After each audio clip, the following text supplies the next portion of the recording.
नमस्कार। कभी सोचा है कि हमारे चारों तरफ जो नंबर और डेटा हैं वो असल में कोई कहानी सुना रहे होते हैं। आज हम आंकड़ों यानी स्टैटिस्टिक्स की दुनिया में गोता लगाएंगे और सीखेंगे कि इन नंबरों के पीछे छिपी कहानी को आखिर पढ़ा कैसे जाए। तो चलिए इस मजेदार सफर पर निकलते हैं। अच्छा, स्टैटिस्टिक्स ये नाम सुनते ही अगर थोड़ी घबराहट होती है ना, तो यकीन मानिए ये सिर्फ आपकी कहानी नहीं है।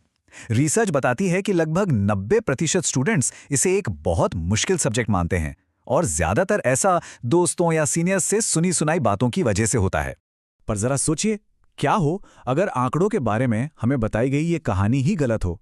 क्या हो अगर ये सब्जेक्ट उतना मुश्किल हो ही नहीं जितना बताया जाता है? आज हम इसी सोच को तोड़ने वाले हैं। हम देखेंगे कि स्टैटिस्टिक्स असल में कुछ आसान से नियम और लॉजिक का खेल है जिसे कोई भी समझ सकता है। देखिए, किसी भी कहानी को समझने से पहले उसके किरदारों को जानना जरूरी होता है। स्टैटिस्टिक्स में हमारे किरदार हैं डेटा। तो कोई भी एनालिसिस करने से पहले चलिए ये समझते हैं कि आखिर ये डेटा होता कितने तरह का है। सबसे पहला और सबसे सिंपल टाइप है व्यक्तिगत डेटा। ये बस नंबर्स की एक सीधी सादी लिस्ट होती है। मान लीजिए क्लास के कुछ स्टूडेंट्स के मार्क्स। यहाँ हर नंबर अपने आप में एक अलग जानकारी देता है। जैसे यहाँ देखिए, 7 स्टूडेंट्स के मार्क्स एक लिस्ट में दिए गए हैं। ये व्यक्तिगत डेटा का एक परफेक्ट एग्जाम्पल है, एकदम सरल और सीधा, न कोई दोहराव न कोई ग्रुपिंग।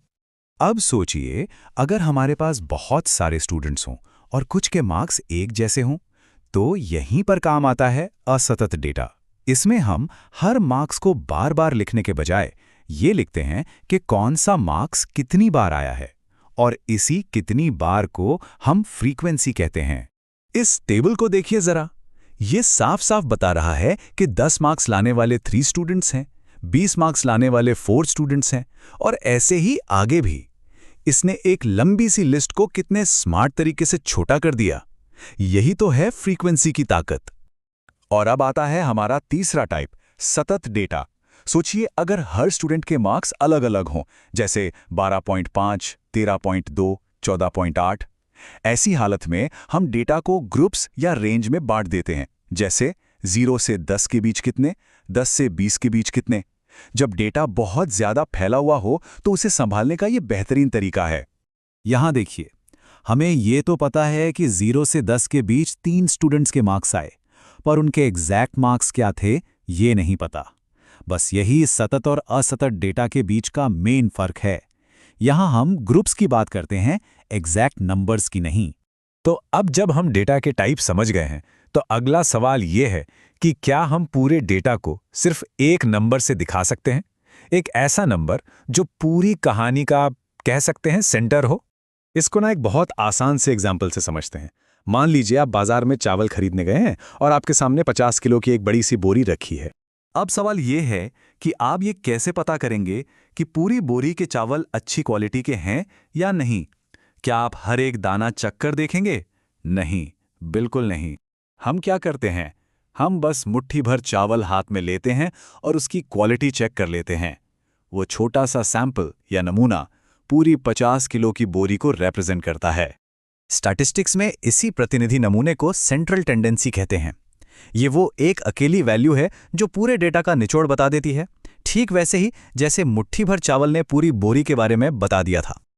और इस सेंट्रल वैल्यू को ढूंढने के हमारे पास 3 मेन टूल्स हैं। पहला है माध्य, जिसे हम एवरेज कहते हैं। दूसरा है माध्यिका, यानी बीच वाली वैल्यू। और तीसरा है बहुलक, यानी वो वैल्यू जो सबसे ज्यादा बार आती है। चलिए एक एक करके इन तीनों से मिलते हैं। सबसे पहले बात करते हैं माध्य या मीन की। ये वही चीज है जिसे हम आम बोलचाल में एवरेज कहते हैं, और शायद सेंट्रल टेंडेंसी निकालने का ये सबसे फेमस तरीका भी है। चलिए अब देखते हैं कि इसे निकालते कैसे हैं। बहुत आसान है। सबसे पहले हर मार्क्स x को उसकी फ्रीक्वेंसी f से गुणा कर दीजिए। इससे हमें fx वाला कॉलम मिल जाएगा। फिर इस fx कॉलम के सभी नंबर्स को जोड़ दीजिए, जिसे सिग्मा fx कहते हैं, जो यहाँ 200 है। और बस आखिरी स्टेप में इस जोड़ को टोटल स्टूडेंट्स की संख्या यानी n से डिवाइड कर दीजिए। तो 200 को 10 से डिवाइड किया और हमारा एवरेज या माध्य आ गया 20। देखा, बस कुछ सिंपल स्टेप्स। लेकिन मेन ही सब कुछ नहीं है। कभी-कभी माध्यिका और बहुलक हमें डेटा के सेंटर के बारे में एक अलग और ज्यादा काम की कहानी बताते हैं। माध्यिका यानी मीडियन का मतलब है बीच वाला नंबर। इसे निकालने के लिए आपको बस सारे डेटा को छोटे से बड़े के क्रम में लगाना है और जो नंबर ठीक बीच में आए बस वही आपकी माध्यिका है। इसकी खास बात यह है कि ये बहुत बड़े या बहुत छोटे नंबरों से ज्यादा असर नहीं लेती। और फिर आता है बहुलक या मोड।